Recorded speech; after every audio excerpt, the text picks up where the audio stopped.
আজকে 14 থেকে 15টা দিন মনটা ভীষণ খারাপ।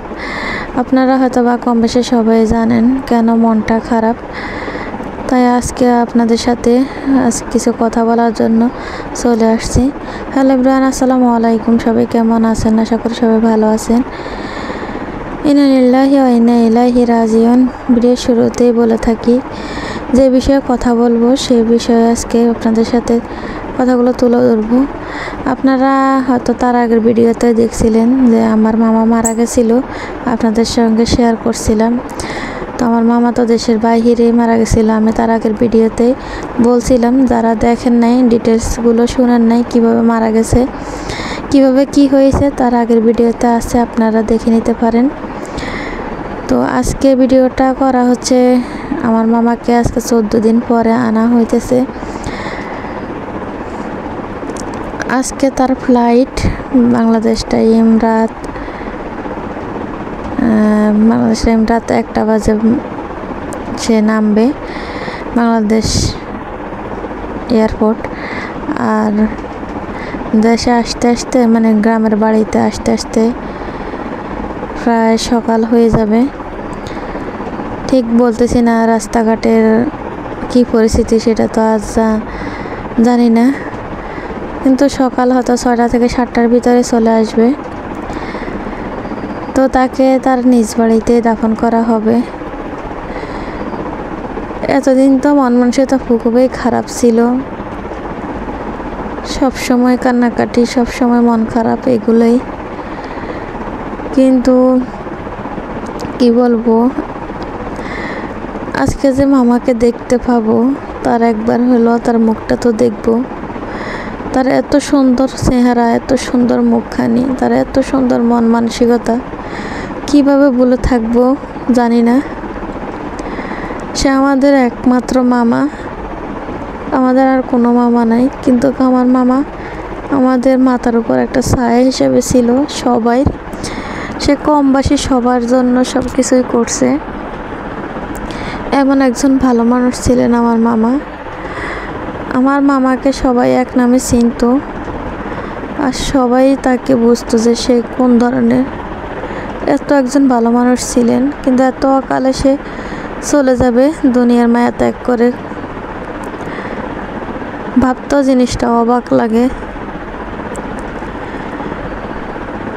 কি বলবো, হয়তো কথা বলতে পারতেছি না, চোখের পানি ধরে রাখতে পারতেছি না।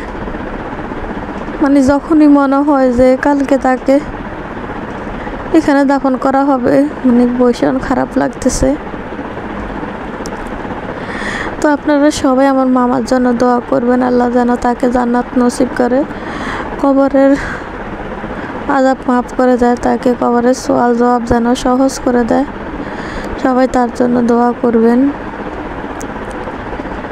সবাই একটু নামাজ পড়ে আমার মামার জন্য দোয়া করবেন। আপনাদের কাছে একটাই চাওয়া, মরণ তো সবার একদিন আছে, তারপরও কিছু কিছু মৃত্যু মানে একটু মেনে নিতে কষ্ট হয় যে এত তাড়াতাড়ি চলে যাবে।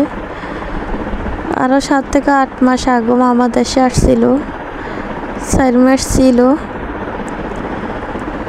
কিন্তু সে ডাক্তারের কাছে যাওয়ার পর যেভাবে তার মৃত্যু হয়ে যাবে সে কখনো তো ভাবে নাই।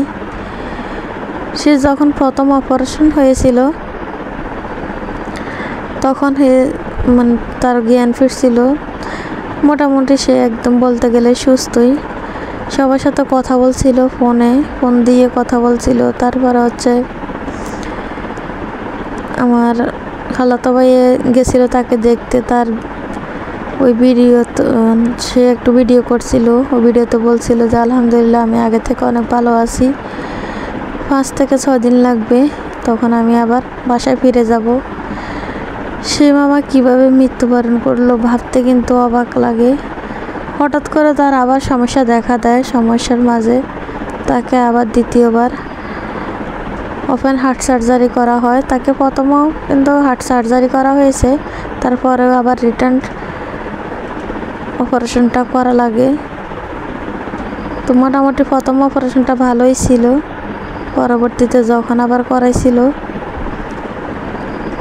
তখন মানে তার আর অবস্থা অতটা ভালো ছিল না, শুধু দিন দিন সে খারাপের দিক দিয়ে গেছিল। এত সুন্দর করে কথা বলার লোক, সে ভালো, সে বাসায় ফিরবে, সে এভাবে আবার অসুস্থ হয়ে যাবে। শুধু একটা কাশি আসছিল, মানে অনেকক্ষণ মানে সে কথা বলছিল, তো কথা বলার পরে তার কাশি আসছিল। কাশি আসার পরে ডাক্তাররা সবাই যখন আসছিল, আসার পরে ডাক্তাররা কিছুক্ষণ পরে দেখে বলতেছে তাকে অপারেশন করাবে। জানি না কি থেকে কি হয়ে গেল, বুঝতে পারতেছি না। যাই হোক, আল্লাহ হয়তো বা তার হায়াত এতটুকুই রাখছে, যার জন্য সে একটা উসুল্লা দিয়ে চলে গেল।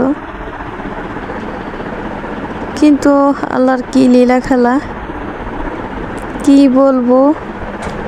আমার মামার মতো মামা মারা হয় যে পৃথিবীতে হাজারটার মধ্যে একটা। এত ভালো মানুষ ছিলেন, ভুলার মতো না। অনেক ইসলামিক ছিলেন, অনেক নামাজি কালামি ছিলেন। সবসময় মানুষের সাথে হাদিস কথা বলতো, সবসময় মানুষকে ভালো পরামর্শ দিত, সবসময় মানুষকে সহযোগিতার চেষ্টা করত। কখনো কাউকে সহযোগিতা করলে সে বলতো না। এখন তার মৃত্যুর পরে সবাই বলে যে সে সবাইকে সহযোগিতা করছিল। এখন সবার মুখ থেকে শুনি, হাদিসে আছে যে কাউকে সহযোগিতা করলে, কোনো কিছু দান করলে বলাটা ঠিক না, যাকে দান করবে সেই বলবে।